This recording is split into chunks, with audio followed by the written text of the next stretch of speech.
শুভ সকাল বন্ধুরা, চলে আসলাম আমার ভাইয়ের স্কুলের খাদ্য মেলার অনুষ্ঠান নিয়ে। তো প্রথমে এসে আমরা খেয়ে নিলাম ফুচকা। 5 টাকার 5টা ফুচকা দিয়েছিল। এখানে যা খাবার খাবো সব 5 টাকা করে।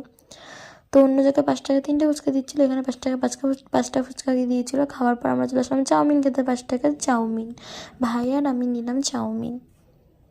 তারপরে ভাই আর দাদু ওদিকে খাচ্ছিল চটপটি। তারপরে আমি পাস্তা নিতে আসলাম, বাট পাস্তা আর পেলাম না, শেষ হয়ে গেল। তারপরে অনুদের দোকানে আসলাম, কাটলেটও শেষ হয়ে গেল।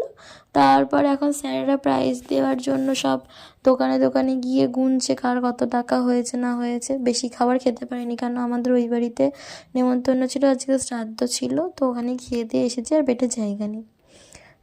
এই যে এখানে বিস্কুট টিস্কুট নিয়ে এসছে, আমরা বলছি সব 5 টাকায় দিয়ে দিন, সব 5 টাকায়। বলছে না, এগুলো এমনি বিক্রি করার জন্য 30-40 টাকা করে দাম। এরকম করে আমরা আড্ডা মারছিলাম। তো এখানে ফার্স্ট সেকেন্ড থার্ড ঘোষণা করা হচ্ছিল। তো ভিডিওটা এখানে শেষ করলাম। ভিডিওটা ভালো লাগলে অবশ্যই লাইক কমেন্ট শেয়ার সাবস্ক্রাইব।